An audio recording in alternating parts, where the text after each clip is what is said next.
இந்த வாழ்க்கையை மூணா பிரிச்சாங்க. வாழ்றோம்ல, இந்த வாழ்க்கையை மூணா பிரிச்சாங்க ஆங்கிலத்தில். Living, surviving, existing. மூணா பிரிச்சாங்க ஆங்கிலத்தில். லிவிங்னா என்னப்பான்னா வாழ்தல்னு அர்த்தம். சர்வைவிங்னா என்னன்னா பிழைத்தல்னு அர்த்தம். எக்ஸிஸ்டிங்னா என்ன தெரியுமா? இருத்தல்னு அர்த்தம். இப்போ யாரையாவது இன்னைக்கு போய் கேளுங்க, எப்பா எப்படிப்பா இருக்க, என்ன சொல்லுவாங்க? ஏதோ இருக்கேங்க. இன்னும் சில பேர் சொல்றா உங்க புண்ணியத்தில் இருக்கேங்க. நமக்கு இருக்கிறதே 4-5 புண்ணியம், அதுல நீ இருந்துட்டேன்னா நான் என்னடா பண்றது? ஏதோ இருக்கேங்க சலிச்சுக்குவாங்க. ஏதோ இருக்கேன். யாராவது ஒருத்தராவது நல்ல சந்தோஷமா வாழ்றேங்க, எனக்கு எந்த குறையும் இல்லைங்க, மகிழ்ச்சியா இருக்கேங்க, கஷ்டம் இருந்தாலும் கூட இந்த வார்த்தையை பயன்படுத்தி பாருங்க. நல்ல சந்தோஷமா வாழ்றேங்கன்ற வார்த்தையை நீங்க இதை பயன்படுத்தி பாருங்க. நல்ல சந்தோஷமா இருக்கேங்க, வாழ்க்கை மகிழ்ச்சியா இருக்கும். நம்ம என்னப்பா பண்றோம்? நம்ம என்ன தெரியுமா பண்றோம்? தெரிஞ்சோ தெரியாமலோ நம்மை பற்றி நாமளே சோகமா சொல்லிப்போம், ஏதோ இருக்கேங்க நமக்கு இருக்க. இப்ப இருத்தலுக்கும் இந்த வாழ்தலுக்கும் என்ன வித்தியாசம் தெரியுமா? எங்க இருப்பாங்க? ஜெயிலில் இருக்கேன்னு சொல்லுவோம், கரெக்டா? யாராவது வேலூர் சிறைச்சாலையில் 15 வருடமாக வாழ்ந்து கொண்டிருக்கிறேன்னு சொல்லி கேட்டிருக்கீங்களா? சொல்ல மாட்டோம். அப்ப வீட்டில் வாழணும், ஜெயிலில் இருப்பாங்க. இந்த இருத்தலுக்கும் வாழ்தலுக்கும் என்னப்பா வித்தியாசம்னாங்க? இந்த ஜெயிலுக்கும் வீட்டுக்கும் என்ன வித்தியாசம்? ஜெயிலுக்கும் வீட்டுக்கு என்ன வித்தியாசம்? சின்ன வித்தியாசங்க. தாழ்பால். தாழ்பால் உள்ளே இருந்தா அது வீடு, தாழ்பால் வெளியே இருந்தால் அது சிறைச்சாலை. நம்மை நாமே கட்டுப்படுத்தி கொண்டோமே என்றால் நாம் வீட்டில் வாழ்ந்து கொண்டிருக்கிறோம். we are living. நம்மை நாமே கட்டுப்படுத்தி கொண்டால் நாம் வாழ்கிறோம்.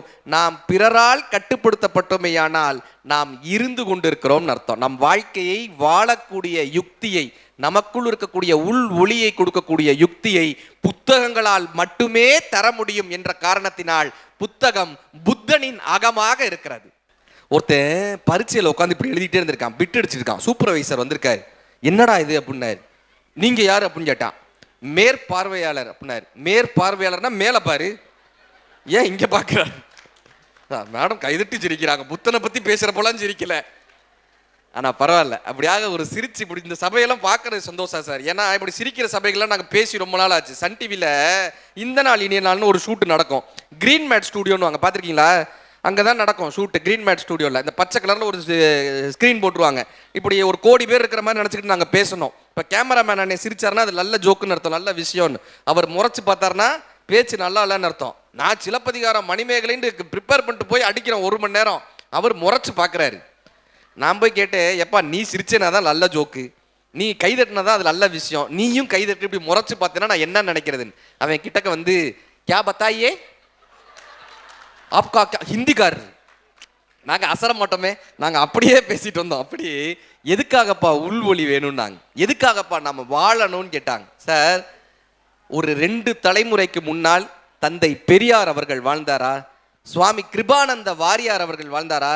காமராஜர் ஐயா வாழ்ந்தாரா? மிகப்பெரிய தலைவர்கள் புலவர் கீரன் ஐயா வாழ்ந்தாரா? எவ்வளவு பெரிய அறிஞர்கள் வாழ்ந்தாங்க.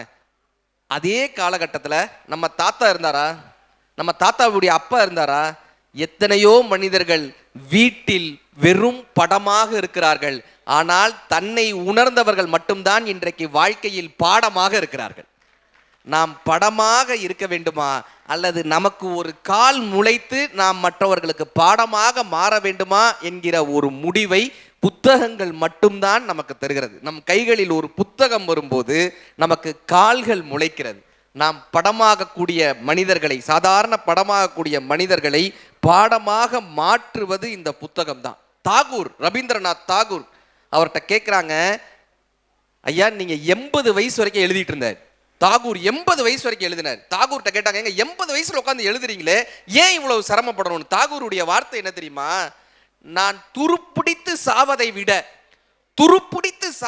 விட தேய்ந்து தேய்ந்து தேய்ந்து சாவது சிறப்புன்னார்.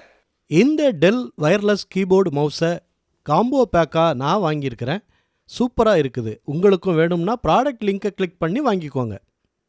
இந்த வீட்டில் சமயக்கட்டில் ஒரு துணி இருக்கும்ல, என்ன துணி? பரவாயில்ல, அண்ணனும் முதலே சொல்லிட்டார் கறி துணின்னு. ஏன்னா கரெக்டா, அவர் உள்ளரே இருக்கிறதுனால அந்த கரெக்ட் கண்டுபிடிச்சு சொல்லிட்டார். கறி துணி. கரெக்டா? இந்த கரித்துணி ஒரு காலத்துல நல்ல துணியா வீட்டுல வச்சிருந்தது தானே. இந்த கரித்துணி தன்னுடைய வாழ்க்கை வரலாற சொன்னா எப்படி இருக்கும்னு கண்ணதாசன் ஐயா ஒரு கவிதை எழுதியிருப்பார். இந்த கரித்துணி வீட்டுல இருக்குல்ல, இந்த கரித்துணி இது தன்னுடைய வாழ்க்கை வரலாற சொல்லுதான். கரிச காட்டு கழனியிலே கால்கள் செய்த உழவு, இரு கைகள் செய்த கனிவு, குடிசை எரிக்கும் விளக்கை போலே இலைகள் 2 வரவு, இது இயற்கை செய்த அழகு.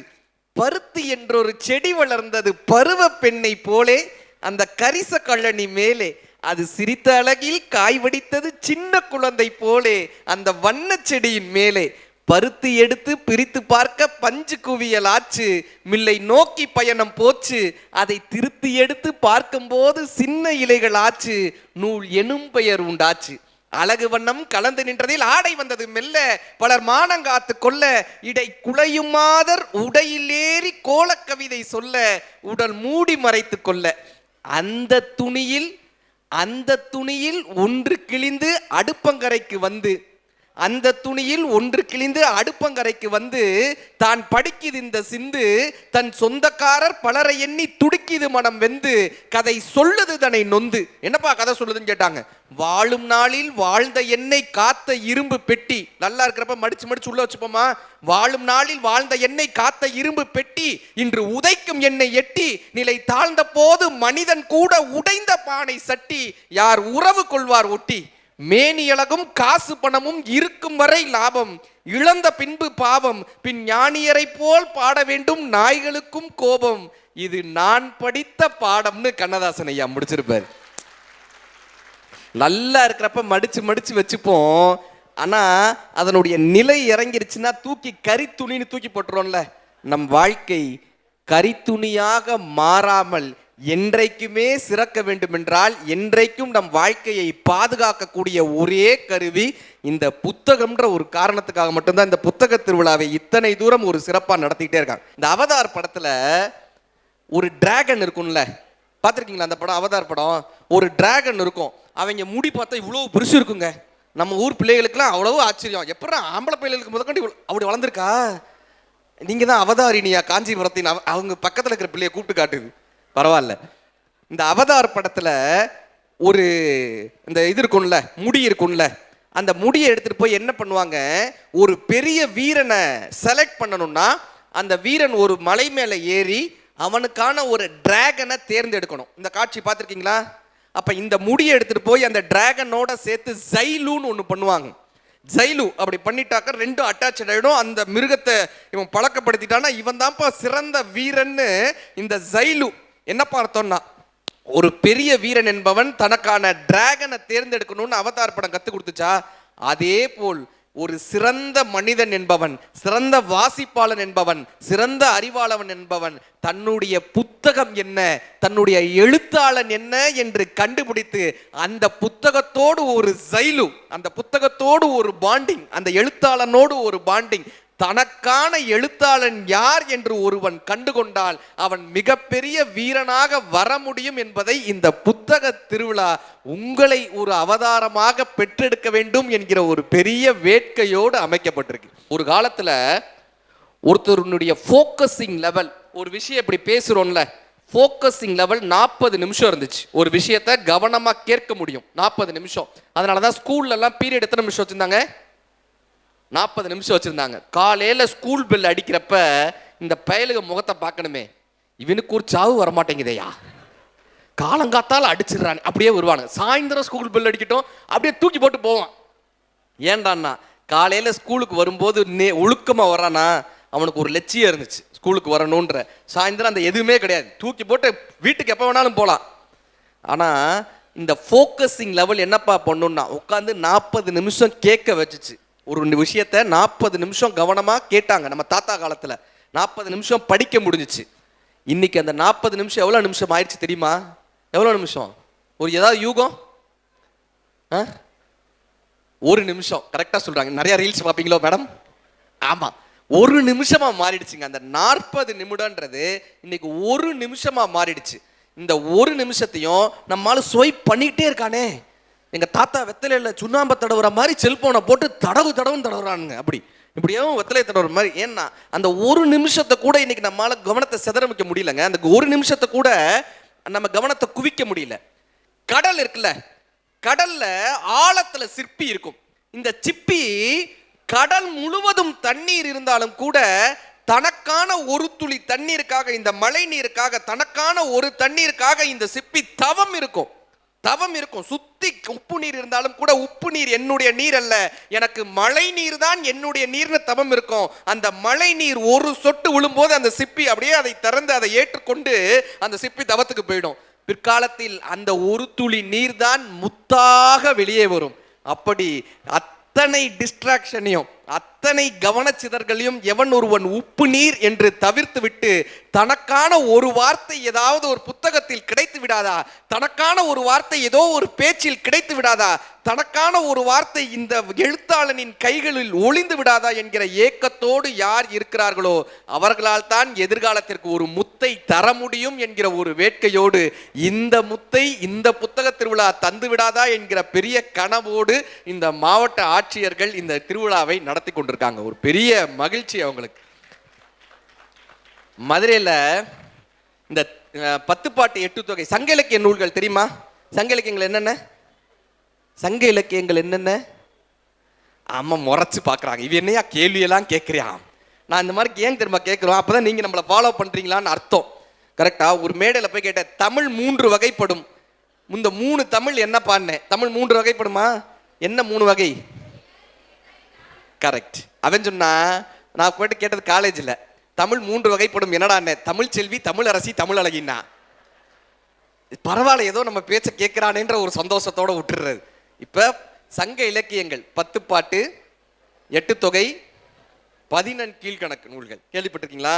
இந்த சங்க இலக்கியத்துல முதன்மையான நூல் எது? இப்படி எல்லாம் கேட்பேன்னு தெரிஞ்சா ஃபர்ஸ்ட் ரோல வந்து உட்காந்துருக்க மாட்டீங்கல்ல. ஐயோ, திருக்குறளா? என்னம்மா? நற்றிணை. எல்லாமே சங்க இலக்கியத்துல இருக்கு, ஆனா அது முதல் பாட்டு கிடையாது. சங்க இலக்கியத்துல முதல் நூல் என்ன தெரியுமா? திருமுருகாற்றுப்படை. திருமுருகாற்றுப்படை. அதனால தான் தமிழ் கடவுளாக முருகப்பெருமானை சொல்றோம். முருகப்பெருமானை முதல் கடவுளாக வைத்து, தமிழ் கடவுளாக வைத்து முதலாக சங்க இலக்கியத்தில் பாடப்பட்ட நூல் திருமுருகாற்றுப்படை. இது திருமுருகாற்றுப்படை எழுதியதற்கு பின்னால ஒரு கதை இருக்கு. இதை எழுதினதுக்கு பின்னாடி அது மதுரையில் திருப்பரங்குன்றத்துல தான் நடந்துச்சு. நக்கீரர் எதுல பார்த்திருக்கோம்? நக்கீரர் தெரியுமா? எதுல பார்த்திருக்கோம்? திருவிளையாடல் படத்துல பார்த்திருக்கோம். கரெக்டா சொல்றாங்க மேம், திருவிளையாடல் படத்துல வருவார் அவரு அப்படின்னு.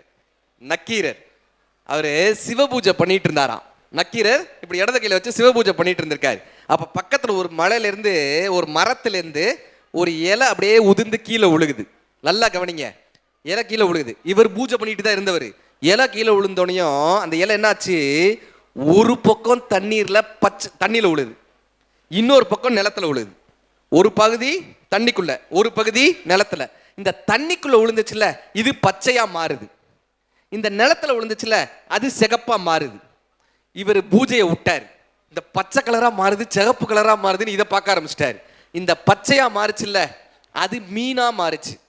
சிகப்பா மாறுச்சுல்ல, அது குருவியா மாறுச்சு. இப்ப இந்த குருவி என்ன பண்ணுச்சு? மீனை பிடிச்சி இழுத்தது. இந்த மீன் என்ன பண்ணுச்சு? குருவியை பிடிச்சி இழுத்தது. இப்ப மீன் குருவியை பிடிச்சி இழுத்தா குருவி செத்து போயிடும்.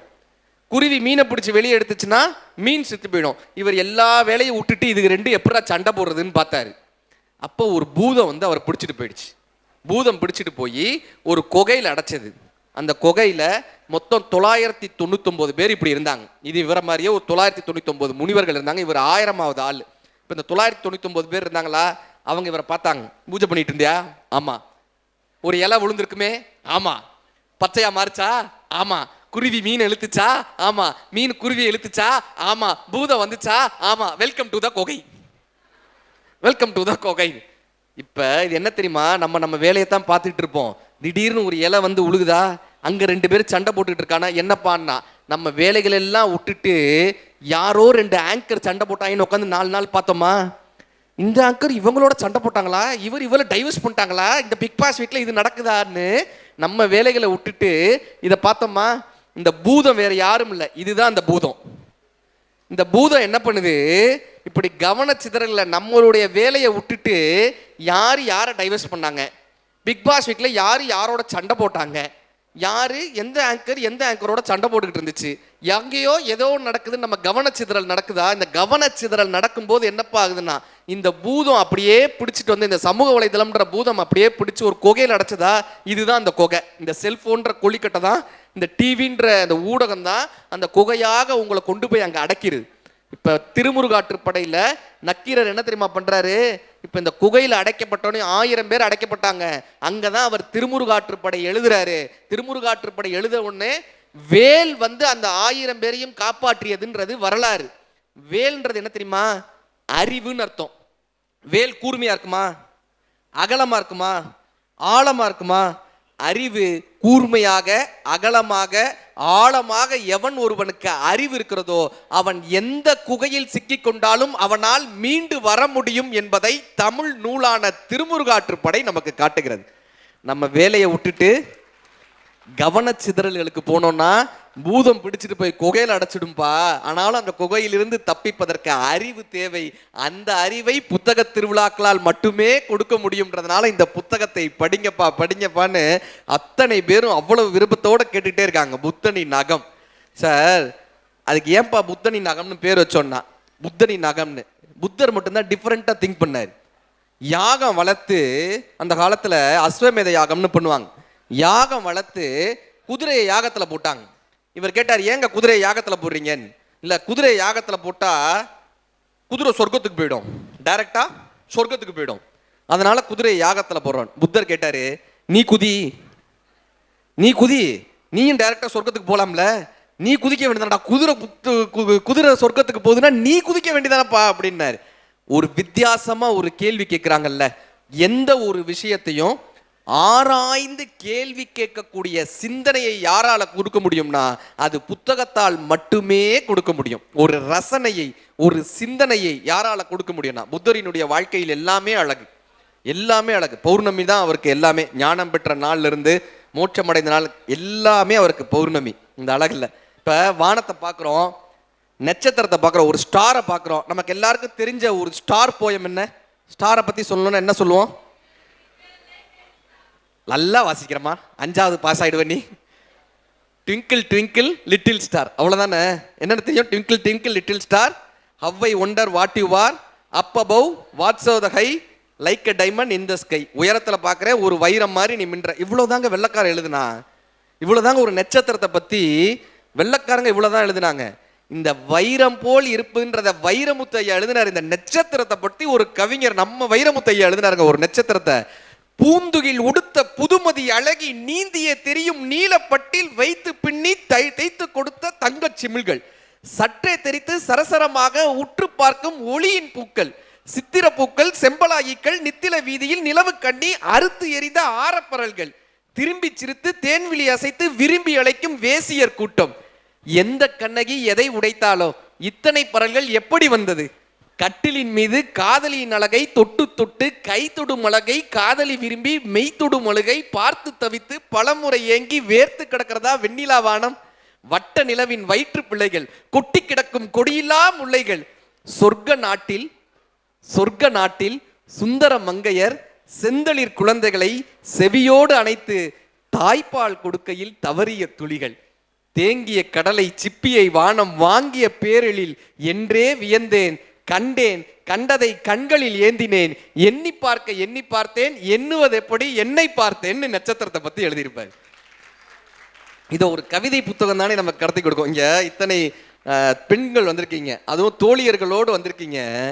வைரமுத்தையா எழுதியிருப்பார் தோழிமார் கதைன்னு. இத்தனை இல்லத்தரசிகள் வந்திருக்கீங்கல்ல, இப்ப இல்லத்தரசிகளுக்குன்னு ஒரு தோழிகள் இருக்கவே மாட்டாங்க தெரியுமா? கரெக்டாமா?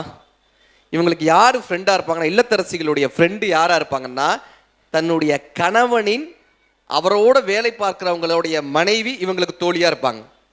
அல்லது தன்னுடைய பையன் ஸ்கூல்ல படிக்கிறாங்கல்ல, பையன் ஸ்கூல்ல படிப்பாங்க, அந்த பையனுடைய இன்னொரு ஃப்ரெண்டோட அம்மா இவங்களுக்கு தோழியா இருப்பாங்க. இவங்களோட ஸ்கூல்ல படிச்சவங்க, இவங்களோட காலேஜ்ல படிச்சவங்க, கான்டாக்டே இருக்காது. கரெக்டாமா? தோழிமார் கதைன்னு வைரமுத்தையா ஒரு கவிதை எழுதியிருப்பாரு. இந்த இல்லத்தரசிகள் தொலைத்த தோழிகளுக்காகவே இந்த கவிதை எழுதியிருப்பாரு. எனக்கு இங்க வந்தோடனே இந்த கவிதையை சொல்லணும்னு தோணுச்சு. அத்தனை பேர் தோழிகளோடு வந்த உடனே தோழிமார் கதைன்னு அந்த கவிதை பேர். இன்னைக்கு உங்களோட ஃப்ரெண்ட் இருக்காங்களா, அந்த பொண்ணு கையை பிடிச்சுக்கோங்க, இருக்கி ஏன் தெரியுமா சொல்றேன்? ஆண்களுக்கு கூட தன்னோடு படித்த நண்பர்களை பார்க்கக்கூடிய வாய்ப்பு உண்டு. காலேஜ் டேஸ்ல, ஸ்கூல் டேஸ்ல படிச்ச நண்பர்களை பார்க்கக்கூடிய வாய்ப்பு உண்டு. பெண்களுக்கு அது கிடையவே கிடையாது, கிடையவே கிடையாது. ஆத்தோரம் பூத்த மரம், ஆனகட்டும் புன்ன மரம், புன்ன மரத்தடியில் பூ விழுந்த மலர்விழியில் பேன் பார்த்த சிறுவயது பெண்ணே நினைவிருக்கா? சிரிக்கி மக பாவாட சீக்கிரமா அவருதுன்னு இறுக்கி முடிபோட்டு எங்காத்தா கட்டிவிட பட்ட சிறுகையிறு பட்ட இடம் புண்ணாக புண்ணான இடத்தில் நீ என்ன வச்ச நினைவிருக்கா? கருவாட்டு திண்ணையில சிறுவாட்டு காசு எடுத்து கோனார் கடையில குச்சி ஐசு ஒன்று வாங்கி நாங்கடிக்க நீ கொடுக்க, நீ கொடுக்க நாங்கடிக்க, பல்லால கடிச்சு பங்கு போட்ட வேலையில வீதி மண்ணில் 2 துண்டா விழுந்துருச்சே நினைவிருக்கா? கண்ணாமூச்சி ஆடையில கால் கொலுச நான் தொலைக்க சூடு வைப்பா எங்காத்தான்னு சொல்லி சொல்லி நான் அழுக உன் காலு கொலுசை எனக்கு கொடுத்து உங்க வீட்டுல நொங்குபட்ட நினைவிருக்கா? வெள்ளாரும் பளபளக்க வெயிலூரும் சலசலக்க பல்லாங்குழி ஆடையில பருவம் திறந்து விட என்னமோ ஏதோன்னு நான் பதறி அல விறுவிறுன்னு கொண்டாந்து வீடு சேர்த்த நினைவிருக்கா?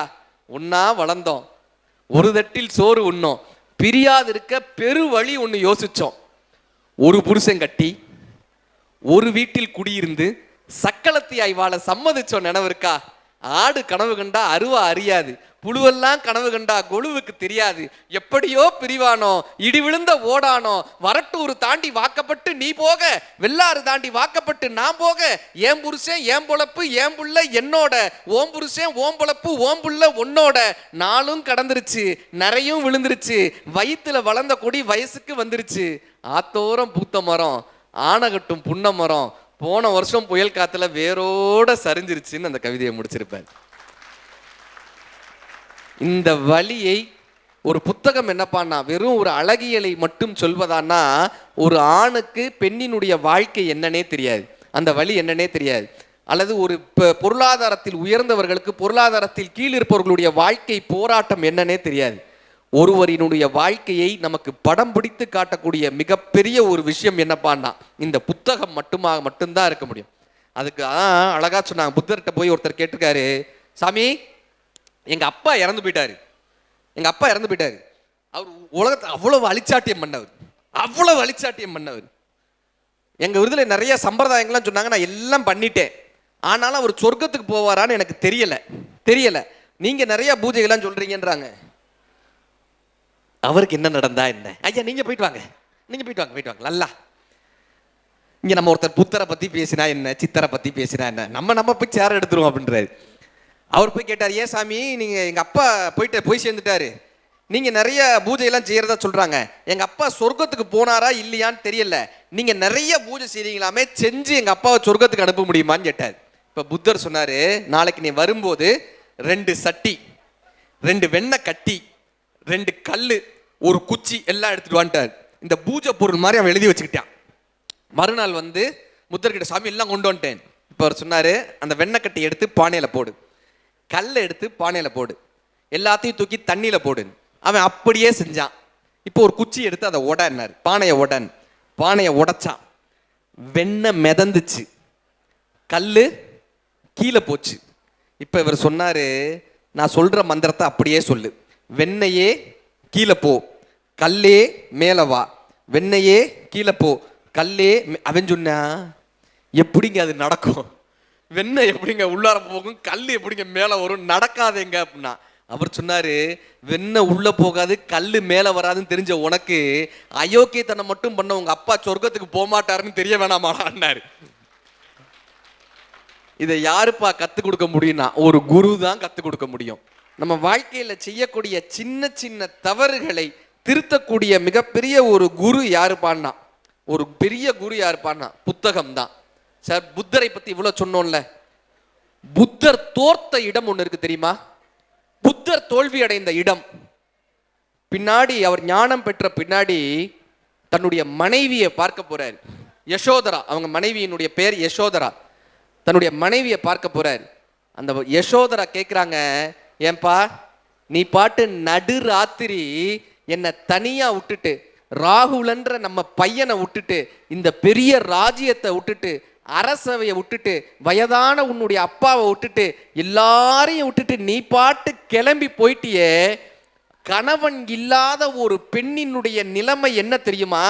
ஒரு ராஜ்யத்தில் கணவன் இல்லாமல் இருக்கக்கூடிய பெண் நடுச்சாலையில் துண்டாக இருக்கக்கூடிய மாமிசம் போல அத்தனை பறவைகளும் கொத்துவதற்காக காத்து கொண்டே இருந்தாங்க. நீ அப்படியே விட்டுட்டு போயிட்டேப்பா, ஏன் வீட்டில் இருந்தா உனக்கு ஞானம் கிடைக்காதான்னு கேட்டாங்க. புத்தர் தன்னுடைய தோல்வியை ஒத்துக்கொண்ட இடம் அதுதான்.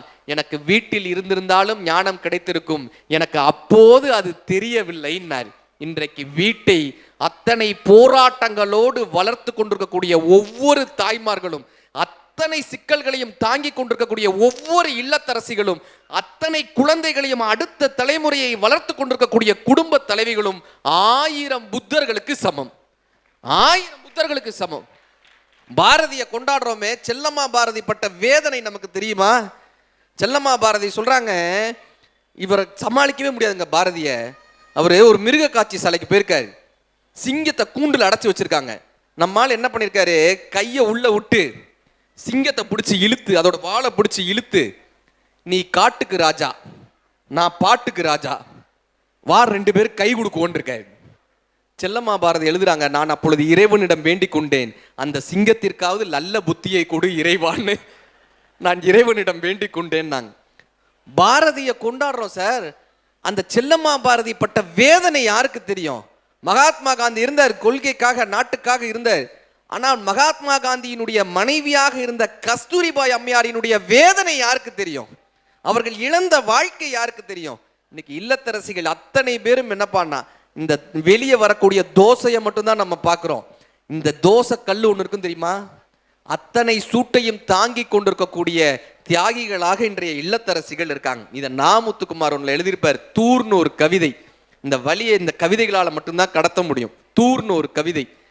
வேப்பம்பூ மிதக்கும் எங்கள் வீட்டு கிணற்றில், வேப்பம்பூ மிதக்கும் எங்கள் வீட்டு கிணற்றில் வருடத்திற்கு ஒரு முறை தூர்வாரும் உற்சவம் நடக்கும்.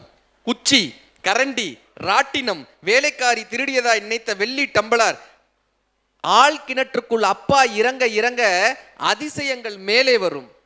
ஆள் கிணற்றுக்குள் அப்பா இறங்க இறங்க அதிசயங்கள் மேலே வரும். சேருடா சேரு என்று அம்மா அரட்டுவாள். இருந்தாலும் சந்தோஷம் கலைக்க யாருக்கு மனசு வரும்? தலை சொட்ட சொட்ட படை வென்ற வீரனாய் அப்பா மேலே வருவார்.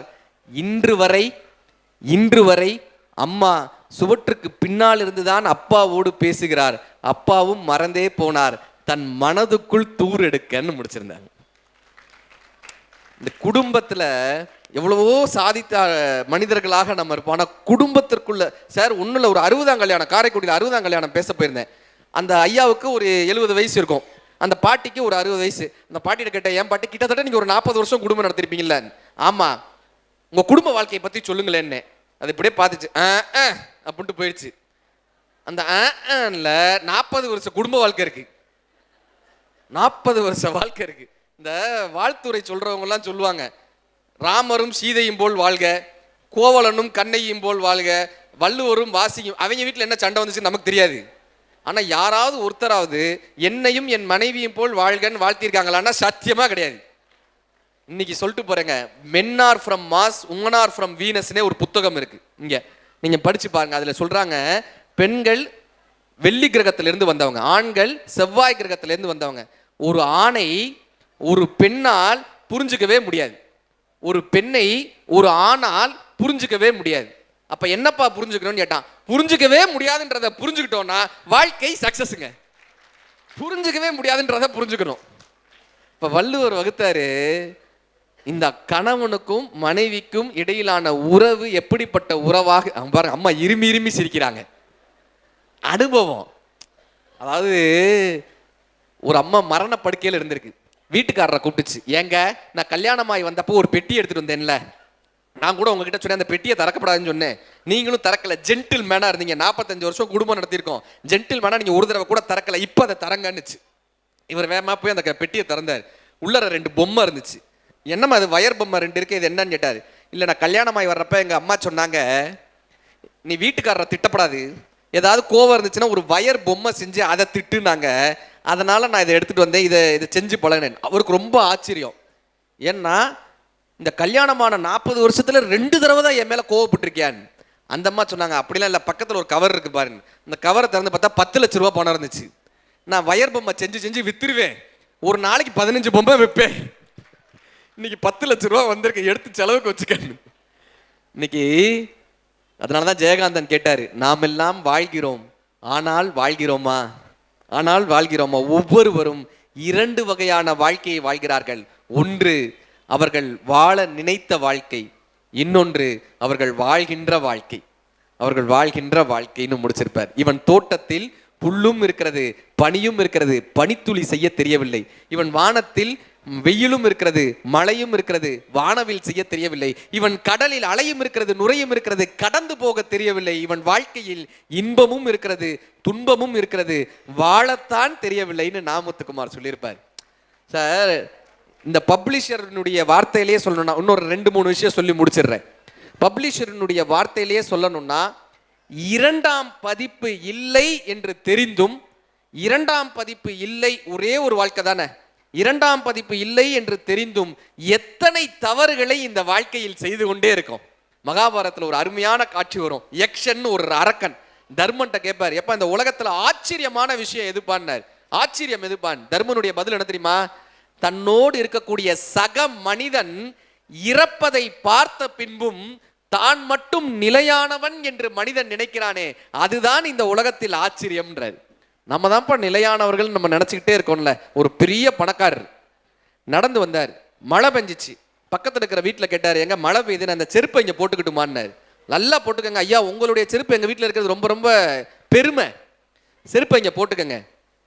பணக்காரர் ஒரு நாள் செத்து போனார். அவருடைய அந்த பிரேதத்தை எடுத்துகிட்டு வர்றாங்க. அதே மாதிரி மழை பெஞ்சிச்சு, அதே வீடு. இப்போ அதை தூக்கிட்டு வந்தவங்க கேட்டாங்க, இந்த மழை பெய்யுது, இந்த பிரேதத்தை இங்கே வச்சுக்கிட்டுமான்னு. யார் வீட்டு போனதை யார் வீட்டு வாசல் வைப்பீங்க, எடுறா முதல்ல அப்படின்னா. ஒரு செருப்புக்கு இருக்கக்கூடிய மரியாதை கூட இந்த மனித உடலுக்கு இல்லை. நம்ம என்ன நினைச்சிடறோம், இந்த வாழ்க்கையில் வெறும் பொருளை சேர்ப்பது மட்டும்தான் இந்த வாழ்க்கையினுடைய பொருளான. வள்ளுவர் தான் சொன்னார், கிடையாதுப்பா, பொருள் அல்லவரை பொருள் என்று செய்யும், பொருள் அல்லது இல்லை பொருள்ன்றார். வெறும் பொருள் சேர்ப்பது மட்டும் இந்த வாழ்க்கை அல்ல. ஈதல், இசைப்பட வாழ்தல், இவை தவிர ஊதியம் இல்லை உயிருக்குன்னு ஒருத்தர் சொன்னா. நான் காஞ்சிபுரத்துல 5 கிரவுண்டு வாங்கி போட்டேன், சென்னையில 6 கிரவுண்டு வாங்கியிருக்கேன், மதுரையில 3 கிரவுண்டு வாங்கி போட்டிருக்கேன். இந்த கிரவுண்ட் வாங்கி போட்டிருக்கேன். மண்ணு சொல்லிச்சு, இவன் என்ன வாங்கி போடுறானா, இவன் என்ன வாங்கி போடுறானா, இவங்க தாத்தாவை நான் தான் வாங்கி போட்டேன், இவங்க தாத்தாவோட அப்பாவை நான் தான் வாங்கி போட்டேன், இவங்க அப்பனை நான் தான் வாங்கி போட்டேன், இன்னும் கொஞ்ச நாள் இவனையே நான் தான் வாங்கி போட போறேன். இவன் என்ன வாங்கி போட? மண்ணின் மீது மனிதனுக்கு ஆசை, மனிதன் மீது மண்ணுக்கு ஆசை, மண்தான் கடைசியில் ஜெயிக்கிறது, இதை மனம்தான் உணர மறுக்கிறது. நாங்க இதை புத்தர் கடைசியா இந்த விஷயத்தை சொல்லி முடிச்சிடுறேன். இந்த வாழ்க்கை எப்படிப்பட்டது பண்ணா, மகிழ்ச்சியா வாழ்றதுக்காக தாங்க இந்த வாழ்க்கையை. இந்த புத்தக திருவிழாக்கள்லாம் ஏன் பண்ணா, மகிழ்ச்சியா வாழ்றதுக்கு. மகிழ்ச்சி, நீ நான் நாம் எல்லாம் மகிழ பிறந்தவர்கள், நிலவின் ஒளியை குடிக்க பிறந்தவர்கள், நீலவான் வெளியை இழுக்க பிறந்தவர்கள், மறிக்கும் மறைக்க மகிழ பிறந்தவர்கள். ஏன் தெரியுமா?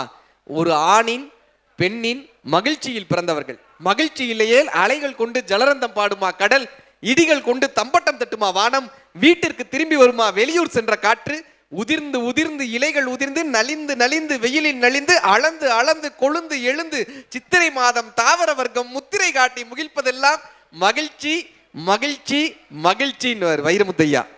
கைதட்டின 4 பேருக்கு மட்டும் மகிழ்ச்சி நிலைக்காக இருக்கட்டும். தட்டலாம், தப்பு கிடையாது. இந்த மனித வாழ்க்கையை எதுக்கு தெரியுமா இப்படி சிரிச்சு? இப்போ நம்ம ஒரு பிஸ்னஸ் தொடங்குறோம், 10,000 ரூபா 15,000 ரூபா போட்டு ஒரு பிஸ்னஸ் தொடங்குறோம், கரெக்டா? இந்த பிஸ்னஸ் எப்போ சக்ஸஸ்ன்னு சொல்லுவோம்? அது ஒரு 1 லட்ச ரூபாவில் முடிஞ்சா சக்ஸஸ்.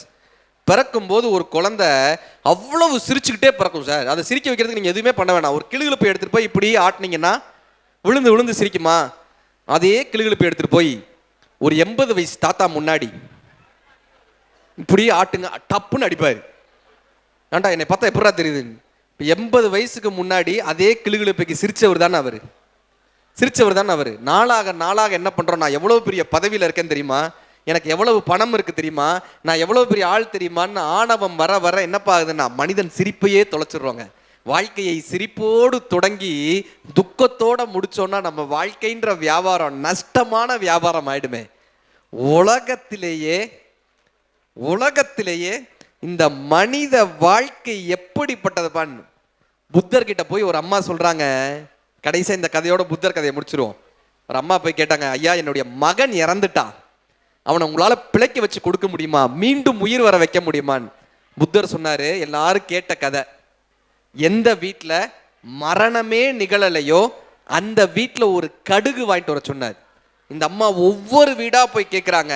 எல்லார் வீட்லயும் ஏதோ ஒரு கஷ்டமும், எல்லார் வீட்லயும் ஒரு துக்கமும், எல்லார் வீட்லயும் ஒரு இழப்பும், எல்லோர் வீடுகளிலும் ஒரு மரணமும் நிகழ்ந்துட்டே தான் இருந்திருக்கு. இந்த அம்மாக்கே ஒரு தெளிவு கிடைச்சிருது. நம்ம வீட்டுல மட்டும் கஷ்டம் இல்லை, நம்ம வீட்டுல மட்டும் துக்கம் அல்ல, நம்ம வீட்டுல மட்டும் மரணம் அல்ல, எல்லாருடைய வீடுகளிலும் இது நடக்கத்தான் செய்கிறதுன்ற அந்த துக்கத்தை அவர்கள் ஏற்றுக்கொள்ளும் போது அவர்கள் மனம் பக்குவம் அடைகிறது.